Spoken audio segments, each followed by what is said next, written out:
சிறகடிக்க ஆசை சீரியல்ல இனிய எபிசோட்ல என்ன நடந்திருக்கு அப்படிங்கிறத பார்க்கலாம். இப்ப மனோஜ் வந்து பார்த்தீங்கன்னா, கனகா வீட்டுக்கு வந்திருக்காப்ல இல்லையா? கனகாவோட அம்மா இருந்துகிட்டு, நாளைக்கே உங்களுக்கும் கனகாவுக்கும் ரெஜிஸ்டர் மேரேஜ். ஸோ கல்யாணம் வந்து பார்த்தீங்கன்னா, 4 செவுத்துக்குள்ள கொஞ்சம் பேர வச்சு நடந்து முடிஞ்சாடுச்சு. ஆனா ரெஜிஸ்டர் மேரேஜ் முறைப்படி பண்ணியே ஆகணும். ஏன்னா எங்களுக்கும் செக்யூரிட்டி வேணும் இல்லையா? அப்படின்னு சொல்லிட்டு வந்து பார்த்தீங்கன்னா, நம்ம மனோஜ நம்ம கனகா அம்மா டார்ச்சர் பண்றாங்க. அது மட்டும் இல்ல, பண்ணியே ஆகணும் அப்படின்னு ஒரே போட போட்டுர்றாங்க. நம்ம மனோஜ் ஏதேதோ சொல்லி பார்த்தாப்புல, அதுக்கப்புறம் முடியல. சரி ஓகே, நாளைக்கே ரெஜிஸ்டர் மேரேஜ் பண்ணிக்கலாம் அப்படின்னு மனோஜ் ஓகே சொல்லிட்டாப்புல. இந்த பக்கம் நம்ம சத்யாவையும் ரேகாவையும் காமிக்கிறாங்க.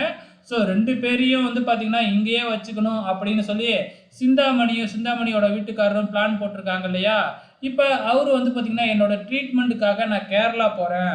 அதனால நீங்க தான் என்னோட பிசினஸ் எல்லாம் பார்த்துக்கணும் அப்படின்னு சொல்லி சத்யா கிட்ட சொல்றாப்ல. ஸோ என்னோட கையெழுத்துக்கு பதிலா உன் கையெழுத்து போடுற மாதிரி எல்லா இடத்துலயும் நான் பவர் ஆஃப் அட்டானமி எழுதி கொடுக்குறேன் அப்படின்னு வேறையா சொல்லி தன்னோட ஆளெல்லாம் கூப்பிட்டு எல்லா ஏற்பாடையும் பண்ண சொல்றாப்ல. நம்ம சத்யாவுக்கு பிடிக்கல, இருந்தாலும் வேற வழி இல்லை இல்லையா, ஏத்துக்கிறாப்ல. ஸோ இதை வச்சு இவங்க என்ன பிளான் பண்ண போறாங்க அப்படிங்கிறது தெரியல. இப்ப மறுநாள் வந்து சொன்னபடியே வந்து பாத்தீங்கன்னா, நம்ம மனோஜுக்கும் நம்ம கனகாவுக்கும் ரெஜிஸ்டர் மேரேஜ் ஏற்பாடு நடந்துகிட்டு இருக்கு.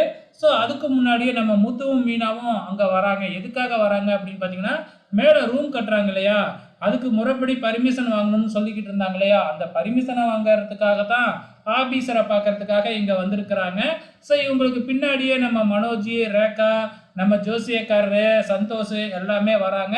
ஸோ இப்போ வந்து பார்த்தீங்கன்னா, ரெஜிஸ்டர் மேரேஜ் நடக்கிறதுக்காக உள்ளார அவங்களும் வராங்க. நம்ம முத்துவும் மீனாவும் ஆல்ரெடி உள்ளார போயிட்டு ரூமில் ஆபீஸரை பார்த்து எல்லா டீட்டெயில்ஸும் கொடுத்து பர்மிஷன் வாங்கிக்கிட்டு இருக்காங்க. இந்த பக்கம் இன்னொரு ரூமில் நம்ம மனோஜுக்கும் கனகாவுக்கும் ரெஜிஸ்டர் மேரேஜ் நடந்து முடிஞ்சு கையெழுத்து போட்டுக்கிட்டு இருக்கிறாங்க. ஸோ நாளைக்கு என்ன நடக்கும் அப்படிங்கிறத வெயிட் பண்ணி பார்க்கலாம்.